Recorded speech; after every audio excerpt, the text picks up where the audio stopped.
Poviem vám, Mitsubishi zažíva zvláštnu éru. Pomaly a postupne doplňa a inovuje svoju ponuku a prináša stále viac modelov, ktoré majú bližšie k Francúzsku ako k Japonsku, odkiaľ pôvodne pochádza. Nuž, globalizáciu nezastavíte. Dnes sme tu ale kvôli niečomu inému, nie kvôli filozofii. Sme tu preto, aby sme sa pozreli na nový Grandis. Tak vitajte pri sledovaní!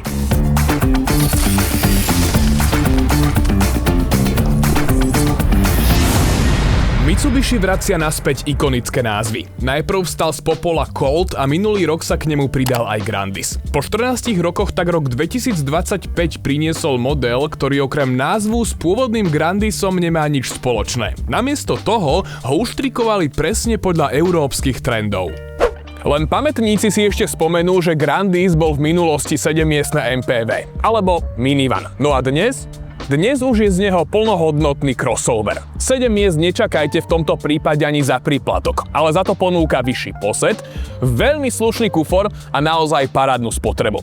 Len otázkou zostáva, do akej miery je to ešte vlastne samostatný model, pretože nie je tajomstvom, že Grandis a Renault Symbioz majú spoločného viac ako je bežné. Začneme najprv tým, čo majú spoločné. Grandis aj Symbioz sa radia do segmentu C a stoja na platforme CMF-B HS, pričom HS značí High Specifications, alebo vyššie špecifikácie. Na tejto platforme stoja auta Renaultu, Nissanu aj Mitsubishi. A ak by ste sa pýtali, čo je teda LS, alebo nižšie špecifikácie, to sú autá značky Dacia. Grandis meria 4412 mm na dĺžku. Široký je aj so zrkadlami niečo nad 2 metre a vysoký naopak niečo pod 1,57 m. Veľkosti sme teda v kategórii nad T-Rockom, nad Hondou HR-V a takisto nad Hyundaiom Kona. No a teraz, keď už vieme, aký je veľký, poďme na dizajn. Pokiaľ ide o exteriér, tu sú rozdiely viditeľné aj na prvý pohľad. Podobný je tvar svetelného podpisu v nárazníku, ale s úplne inou grafikou. Vlastná je aj predná maska s kopou čiernej, ktorá dáva Grandisu robustnejší postoj. Iná je aj lišta medzi hlavnými svetlometmi a na kapote sa vyníma názov modelu veľkými čiernymi písmenami. Zozadu platí rovnaké pravidlo ako vpredu. Rovnaký vonkajší tvar svetiel, ale s inou grafikou. Ale čo mňa príjemne potešilo, veko batožinového priestoru je úplne iné. Je pravda, že ako celok sa podobajú, no v rámci možností a rozpočtu to podľa mňa neodflakli. Je tu ale jeden argument, ktorý preklopí misky váh viac smerom ku Grandisu. Renault Symbioz ponúka záruku na 5 rokov alebo 100 000 km, Grandis 8 rokov alebo 160 000 km. Ja viem, bežne tieto veci neriešime, ale myslím si, že konkrétne v tomto aute a pri tomto porovnaní je dôležité, aby ste vedeli naozaj všetko. Aj z tejto strany. Interiér už môžete poznať ako z modelov jednej, tak aj druhej zmieňovanej značky. Grandis je totiž vo veľkom podobný aj menšiemu ASX-ku. Palubnej doske dominuje 10-palcový prístrojový štít a v strede multimediálny displej, ktorý má 10,4 palca. Integruje služby Google, takže ak nie ste fanúšikom prepájania telefónu, napriek tomu tu dostanete všetko dôležité tak ako cez Apple CarPlay alebo Android Auto. Mimochodom, obe technológie sú na palube už v štandardnej výbave. Pokiaľ ide o materiály, v kabíne sa striedajú tvrdé plasty aj mäkčené povrchy. A mňa teší, že dvere sú mäkčené skoro celé. Ak ste tie typy ľudí, ktorí si dávajú sem hore lakeť, ste OK. Ak si dávate skôr sem dole lakeť, stále ste OK. Akurát paradoxne, madlo, ktoré chytá každý jeden z nás, tak to je z tvrdého plastu. Poďme ďalej. Stredový tunel, koleno, mäkčený povrch, takže super, chválim. V podstate v kabíne mám akurát dve výčitky. Prvá je v rámci sedačiek. Sedák by mohol držať oveľa lepšie po bokoch, v zákrutách, aspoň pri mojej postave. No a druhá, to je cúvacia kamera. Kámo, natoč to prosím ťa a vy posúďte sami. Veľké a významné plus si Grandis zaslúži za jeho využiteľnosť. Vo dverách sa nachádza kopa miesta, pod displejom nájdete povedzme tajnú poličku, potom ďalšiu a pod voličom smeru jazdy ešte tretiu poličku.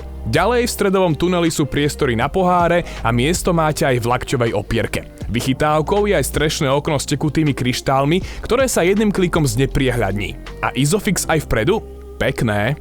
Sedenie vzadu je v Grandise, dajme tomu, štandardné. Rázvor osy kolies predstavuje 2639 mm a teraz aktuálne sedím sám za sebou, mám výšku 1,90 m a dám sa do testovacej polohy, takže zadok úplne dozadu. No ako vidíte na kolená, tu mám miesta naozaj dosť, avšak na hlavu, Bonifacko na kameru, prosím ťa, toto absolútne žiadne, aj kvôli strešnému sklu.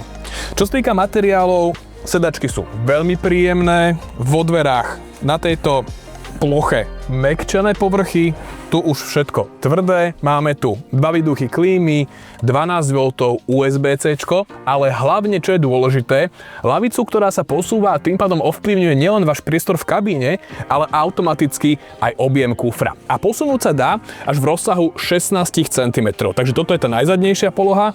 A keď ste vpredu, tak s mojou výškou už bez šance, ale zase s vedomím, že odveziete vzadu o to viac.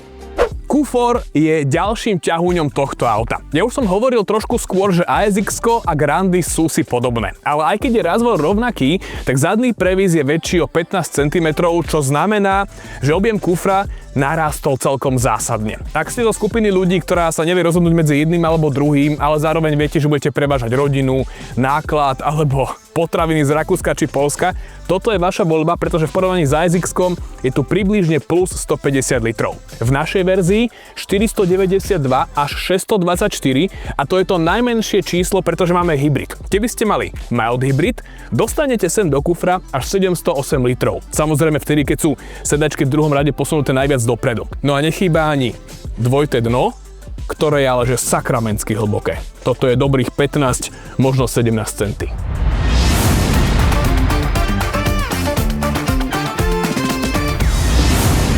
Pod kapotou Grandisu sú dostupné 3 motorizácie. Základom je 1.3 s mild hybridom a manuálom. O stupeň vyššie je 7-stupňová dvojspojková automatická prevodovka, ale s tým istým motorom. Obe verzie, aj s manuálom aj automatom, majú 141 koní a 245 Nm.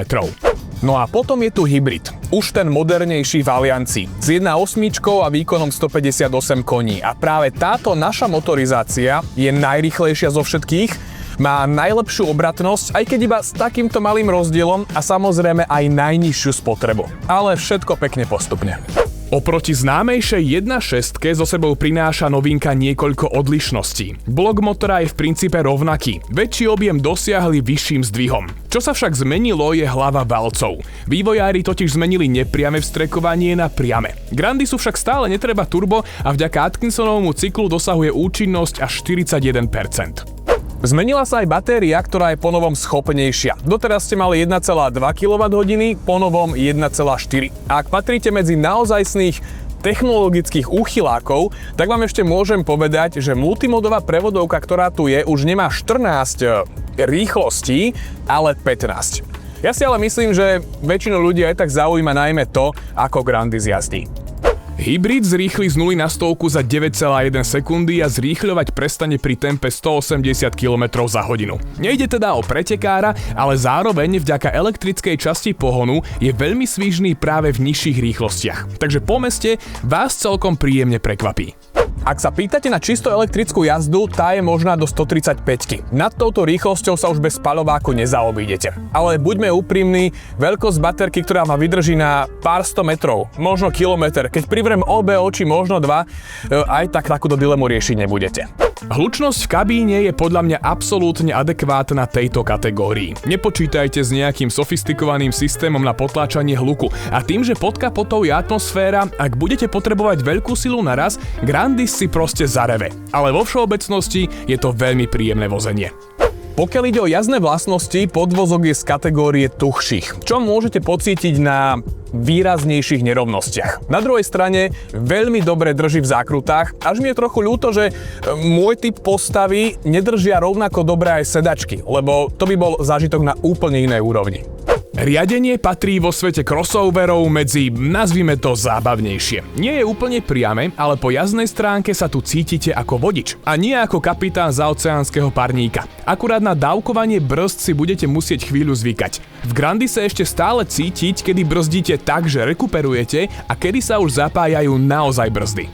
No a spotreba? Cyklus VLTP sľubuje 4,4 litra na 100 km. A táto spotreba je veľmi ľahko dosiahnuteľná v meste, kde ma naozaj šokovala. A ona vlastne šokuje aj ďalej, lebo okresky za 5,3 a diaľnica s spokojnou nohou za 6, to sú naozaj nízke čísla. Akurát je pravda, že už mimo VLTP.